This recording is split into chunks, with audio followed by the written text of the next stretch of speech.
Et Crime Story commence. Crime Story, les rendez-vous d'Alfred Hitchcock, racontés par Serge Sauvian. Aujourd'hui, La bonne hôtesse d'Edward D. Hawke.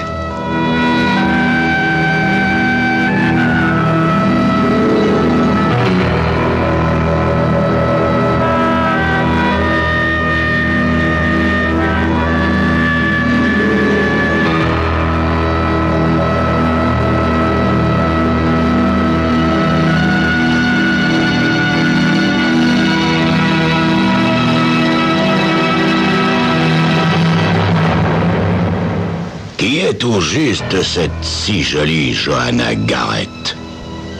Demande le capitaine Léopold en faisant pivoter son fauteuil face au lieutenant Fletcher. C'est une amie d'enfance de ma femme. Vous connaissez sans doute son mari, Herb Garrett. Léopold acquiesce. Ce type possède des maisons de jeu aux Antilles, c'est ça? Oui, il a des activités un peu louches, mais sa femme est vraiment adorable, pleine d'entrain, cordon bleu. L'épouse idéale, vous voulez dire, Fletcher? Allez, Léopold, décidez-vous.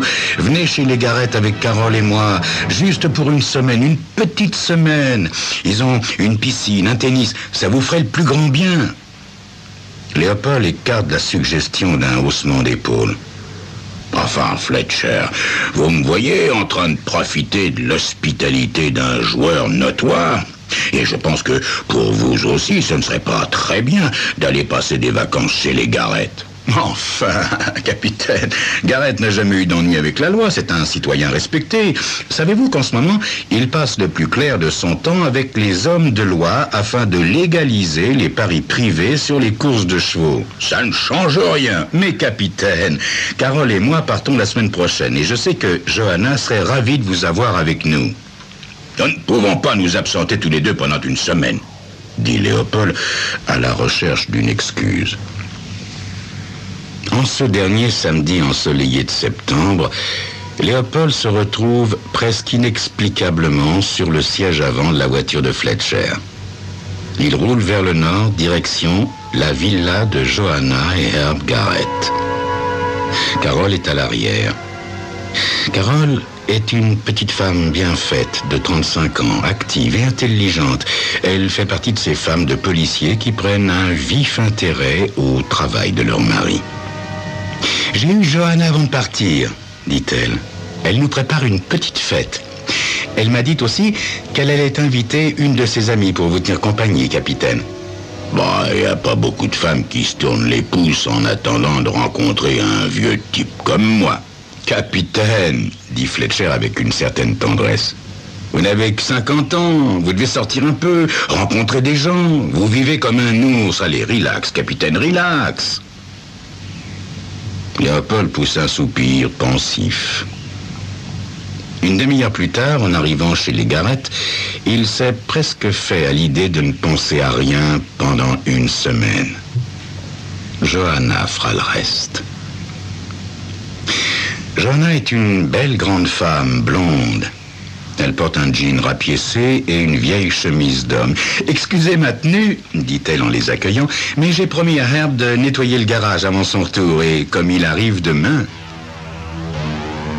Le garage est parfaitement propre. Léopold se demande si Johanna ne s'est pas mis dans cette tenue pour le mettre à l'aise, car le luxe de cette propriété est partout évident. Dans le garage, qui peut contenir 2 voitures, Léopold jette un œil admiratif sur un rutilant coupé de couleur rouge qui, selon toute vraisemblance, doit appartenir à Johanna. Contiguë au garage, une vaste et belle villa tout en long. Ils se dirigent tous vers le salon à la suite de Johanna. « Installez-vous, posez tout !» dit-elle, charmante. « Quel bel endroit !» dit Léopold en découvrant la piscine séparée du salon par une fenêtre panoramique. « Allez passer un maillot, je vous rejoins dans une minute !» propose leur hôtesse. Léopold nage pendant 1 heure environ. En sortant de l'eau, il se sent détendu et rafraîchi. « Vous êtes un excellent nageur ?» lui dit Johanna. « Pour un homme de mon âge ?» Pour un homme de n'importe quel âge. Ça me fait vraiment plaisir que vous soyez venu, capitaine. Oui, c'est très gentil à vous et à votre mari. Au fait, quand viendra-t-il? Demain, dans la matinée. Il est aux Antilles pour vendre quelques-unes de ses maisons de jeu. La journée s'achève par un délicieux dîner. Herb Garrett arrive le lendemain, vers midi, au volant d'une somptueuse voiture jaune. C'est un homme svelte, d'une quarantaine d'années. Il est très brun et très souriant. Quel beau couple, se dit Léopold en le voyant descendre de sa voiture. Je suis vraiment enchanté de faire votre connaissance, capitaine, dit Herb Garrett dans un sourire engageant. J'ai lu beaucoup de choses sur vous et vos nombreux succès. Bah, il s'agit plutôt des nombreux échecs des criminels, répond Léopold d'excellente humeur. On ne construit pas une carrière sur la violence et le mépris de son prochain. Herb Garrett jette un coup d'œil au soleil de midi. Que diriez-vous d'une petite partie de tennis avant le déjeuner, capitaine? Il faut que je me dégourdisse un peu les jambes. 3 heures assis dans une voiture, c'est un peu long. Dites-moi, êtes-vous déjà allé à Porto Rico ou aux Antilles? J'ai visité la Jamaïque, c'est à peu près tout. C'est un pays magnifique, capitaine, vous savez. J'essaie de persuader Johanna de tout plaquer ici et de partir vivre là-bas. Chacun a gagné son set, mais surtout, les deux hommes se sont bien amusés. Sur le chemin du retour, Léopold lui demande « Dites-moi, cher ami, comment vous débrouillez-vous avec cette histoire de paris privé ?» Bon, ça avance doucement. C'est tellement lourd de faire changer la loi. Vous comprenez, c'est vraiment trop stupide. N'importe qui peut aller à New York pour placer un pari et rester dans les limites légales. Mais ici, c'est illégal. Pourquoi laisser à New York le soin d'empocher tout l'argent des paris? Je vous le demande. Oui, bien sûr, oui. Votre femme m'a dit que vous étiez en train de vendre certaines de vos maisons de jeu. Garrett approuve d'un signe de tête. Oui, il faut que je me défasse de la franchise de mon casino de San Juan. Pourquoi? C'est confidentiel, capitaine, mais il se peut que je m'occupe d'une affaire très, très intéressante à Vegas. Et comme la loi m'interdit de cumuler les casinos dans différents États, bien sûr, je pourrais contourner la loi, mais c'est pas mon genre, voyez-vous, j'ai toujours joué franc jeu. C'est déjà assez compliqué comme ça dans ce boulot. Et je suis encore trop jeune pour mourir. Le mardi soir, les Garrett offrent une soirée sans cérémonie. Ces 4 jours se sont parfaitement bien passés pour Léopold qui se prépare avec soin car la fameuse amie de Johanna sera présente à ce dîner. Irene Oster est une très jolie veuve d'une quarantaine d'années. Et le rôle qu'on lui fait jouer auprès de Léopold n'a pas du tout l'air de lui déplaire. Ça fait 2 ans que Johanna essaie de me trouver un mari, plaisante-t-elle. On m'a dit que vous étiez policier, et un bon policier à ce qu'il paraît. Bon, c'est un boulot comme un autre, cher ami. Que faisait votre mari? Il était représentant. Il voyageait beaucoup, tout le temps. Et comment est-il mort? Une attaque. Vous pensez peut-être que je l'ai tué? Est-ce que vous êtes toujours soupçonneux? Non, non, proteste Léopold. Je ne vis pas dans mon commissariat. Je m'en doute, dit-elle. Et elle lui prend la main pour le conduire jusqu'à la table. Il y a 4 autres invités à cette soirée. Le plus intéressant, aux yeux de Léopold, est ce type musclé et chauve du nom de Clark Slynn. Léopold est sûr qu'il a un dossier à la police. Il entraîne Fletcher à l'écart pour en avoir la confirmation. Vous pensez que Slynn a un dossier, capitaine? Fletcher regarde l'homme chauve qui admire la piscine avec Carole et Irène. Oui, je crois que vous avez raison. On l'a bouclé il y a 1 an. Bon, des broutilles. Je pensais qu'Herb choisissait ses invités avec plus de tact, dit Léopold. Oh, Relax, capitaine, relax. De toute façon, c'est pas quelqu'un d'important. Relax. La presse ne va pas vous traîner dans la boue parce que vous passez une soirée avec Céline. Malgré tout, Léopold est mal à l'aise. Mais Céline est très en forme. Il va jusqu'à plaisanter avec Léopold au sujet de son arrestation. Eh oui, capitaine, c'est vrai, j'ai fait un bref séjour chez vous l'an passé. Oh, juste une nuit, pas plus. Le temps de trouver mon avocat. Il s'agissait en fait d'une erreur. Vivement le jour où les paris seront légalisés dans cet état. Un peu plus tard, alors qu'il raconte à Irène les tribulations de son travail, Léopold pose par hasard son regard sur la fenêtre panoramique. Il voit Herb Garrett et Clark Céline discuter. Il parle trop doucement pour que Léopold entende ce qu'ils disent, mais il peut lire sur le visage de Garrett qu'il a l'air fortement contrarié en répondant à Céline d'une voix basse, chargée de colère contenue.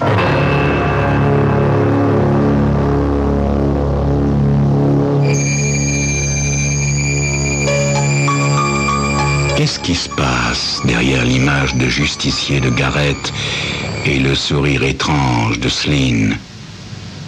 Vous le saurez dans quelques instants.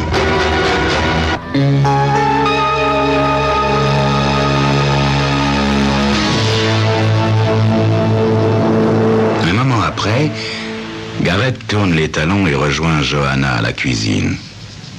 Léopold se tourne vers Irène.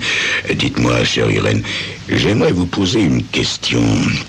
Est-ce que Garrett et Céline s'entendent bien? À votre avis? Oh oui, ce sont de vieux amis. Céline est très très bien tant que vous vous tenez à l'écart de ses mains curieuses quand il a bu quelques verres. Le reste de la soirée se déroule sans incident. Mercredi matin, Léopold regarde Johanna, Fletcher et Carol partir faire une promenade à cheval.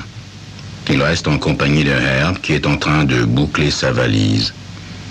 Vous repartez, Herb? Oui, non, je fais juste un saut à Chicago. Je serai de retour demain soir, mais inutile de m'attendre pour dîner, je rentrerai tard dans la nuit. Une demi-heure plus tard, Léopold est dans la piscine, Garrett en route pour l'aéroport. Quelques 25 minutes après, Garrett gare sa somptueuse voiture jaune au deuxième sous-sol du parking de l'aéroport. La journée du lendemain se déroule aussi agréablement que les jours précédents, sauf que, en revenant de chez Irène, où ils sont tous allés passer la journée, la pluie s'est mise à tomber. Vous savez, une de ces pluies torrentielles de septembre qui refroidit l'air et semble annoncer, tel un rideau qui tombe sur la Seine, la vraie fin de l'été. « J'espère que cette pluie ne va pas retarder l'avion de Herb, » dit Johanna. « À quelle heure arrive-t-il » demande distraitement Carol, tournant les pages d'un magazine. « Oh, pas avant minuit ou 1h du matin. Et il a encore 1 heure de route pour rentrer de l'aéroport. Non, je crois qu'il est inutile de l'attendre. » Léopold reste un long moment à regarder la pluie qui tombe sur la piscine. Puis, il rejoint les autres pour une partie de canasta. Aux alentours de minuit, ils sont sur le point d'aller se coucher. « Buvons quelque chose avant d'aller au lit », propose Johanna. « Allez, chocolat chaud pour tout le monde ». Carol sort les tasses et Johanna, à la dernière minute, change d'avis et se sert une bière. Léopold pose sa tasse vide et part se coucher. Il s'endort presque aussitôt, comme une masse. Il est réveillé par la sonnerie du téléphone dans la chambre voisine, celle de Johanna.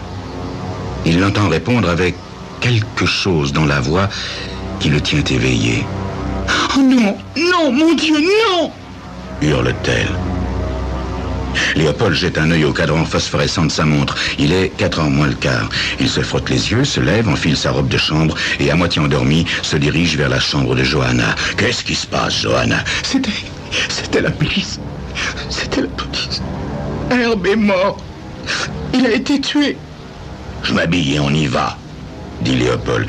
« Mais elle semble ne pas l'entendre. Quand Léopold arrive au garage, il voit les empreintes humides sur le sol. La jeune femme ne l'a pas attendu. Sur la route, derrière le rideau de pluie, il aperçoit les feux arrière de sa voiture. Léopold court réveiller Fletcher.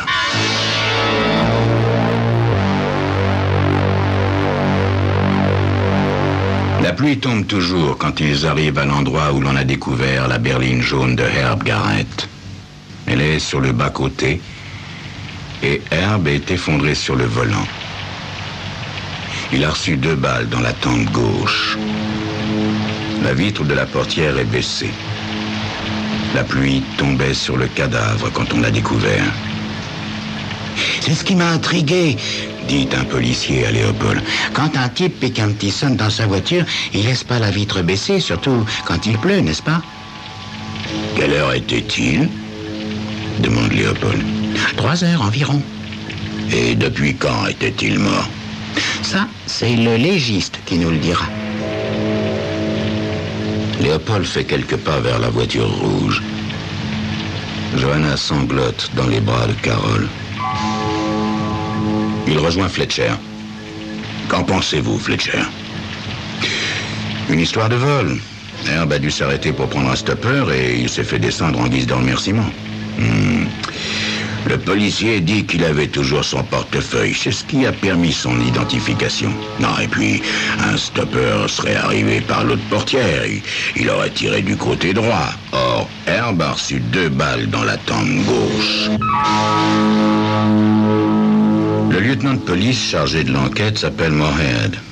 Il a un regard somnolent et un léger tic qui lui fait continuellement hocher la tête quand il parle. Je vous remercie de votre aide, capitaine, mais je pense sincèrement que nous pouvons nous débrouiller seuls. Et puis, vous êtes en vacances, n'est-ce pas? Le capitaine Léopold semble ne pas avoir entendu. Il demande à Moorhead, « Avez-vous établi l'heure de sa mort ?»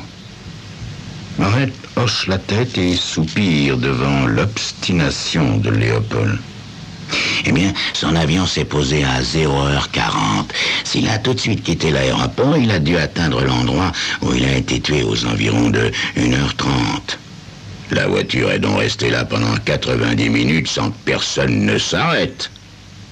Il tombait des cordes, capitaine, et à cette heure-là, peu de voitures passent par ici. Oui. Peu probable, la thèse de l'autostoppeur. Moorhead dodeline de la tête. Vous avez une idée, capitaine? Peut-être. On dirait un règlement de compte.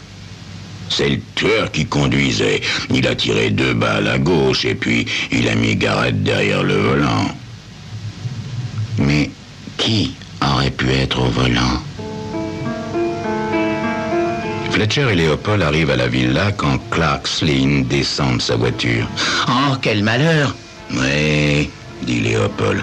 La police pense qu'il s'agit d'un règlement de compte.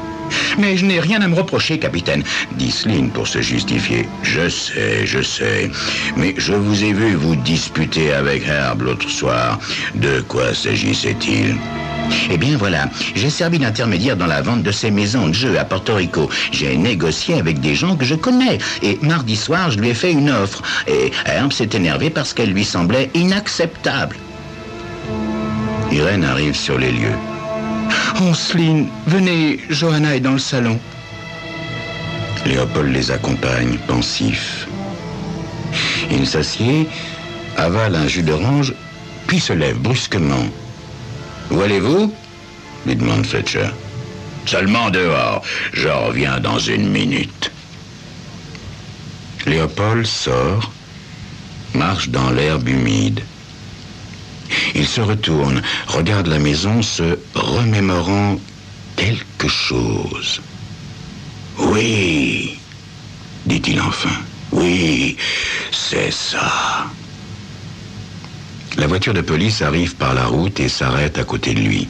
« Alors » dit Moorhead. « Toujours en train de faire notre boulot, capitaine ?» Léopold se retourne, perdu dans ses pensées. « Écoutez, lieutenant, je vais vous demander une dernière chose. Après, je vous le promets, je m'occupe plus de rien. Laissez-moi interroger Madame Garrett. Juste 10 minutes. Je vous le promets. Morehead remue la tête. Léopold interprète ce tic comme un acquiescement et il retourne au salon. Johanna est seule. Que veulent ces flics? Demande-t-elle. C'est pour ma déposition. Léopold ferme les yeux un instant. Non, ce n'est pas pour votre déposition, Johanna. On est venu pour vous arrêter. On est venu vous arrêter, Johanna, pour le meurtre de votre mari. Elle semble ne pas avoir entendu. Je ne comprends pas. J'aimais Herb. Enfin, je ne l'ai pas tué. Vous aimiez encore plus sa fortune, Johanna. Et avec la vente de ses actions aux amis de Slynn, vous saviez qu'il mettrait des années et des années à rassembler une telle fortune à Las Vegas. Et vous ne vouliez pas attendre. Vous étiez prête à divorcer, n'est-ce pas? C'est ça. Mais vous vouliez aussi l'argent. Il fallait donc qu'Herb meure avant d'avoir signé avec Slynn. Comme ça, vous aviez tout. L'argent et votre liberté. Mais enfin, vous délirez. Comment aurais-je pu le tuer? J'étais dans mon lit, couché. Non, Johanna, non. Carol, Fletcher et moi, nous dormions. Pas vous. Rappelez-vous, juste avant d'aller nous coucher, vous nous avez servi un chocolat. Vous avez préféré une bière au dernier moment. Il y avait un somnifère dans le chocolat. Je me suis demandé pourquoi je me sentais si vaseux quand le téléphone a sonné. Après, une fois certaine que nous dormions à point fermé, vous êtes parti à sa rencontre. Vous vous êtes arrêté sur la route. Vous l'avez attendu. Une voiture rouge comme la vôtre, ça se remarque même s'il tombe des cordes. Peut-être même lui avez-vous fait des appels de phare. Il s'est arrêté, a baissé sa vitre, et vous avez tiré. Mais pourquoi moi? Qui d'autre, Johanna? Qui d'autre se serait arrêté sur une route déserte en pleine nuit, sous la pluie? Mais ça n'est pas une preuve. Non, mais j'en ai une de preuve. Voyez-vous, Johanna, quand j'ai couru derrière vous après le coup de téléphone, j'ai vu des traces de pneus mouillés sur le sol du garage. Votre voiture avait donc roulé sous la pluie, alors que, si vous vous souvenez bien, la pluie ne s'est mise à tomber qu'après que nous soyons revenus de chez Irène. On sonne à la porte. Irène sort de la cuisine et va ouvrir. Morehead est sur le pas de la porte. Johanna est décomposée. J'ai quelques questions à vous poser, madame, dit Morehead. Inutile, dit Johanna. c'est moi. C'est moi qui l'ai tué. Morehead fusille Léopold du regard, puis sort son calepin et son crayon tout en hochant la tête. Tout d'abord, Madame Garrett, je dois vous informer de vos droits. Relax, ce type, se dit Léopold en se dirigeant vers la cuisine où se trouve Fletcher. Vraiment relax. Allez, Fletcher, le week-end est terminé. Il est temps de rentrer à la maison.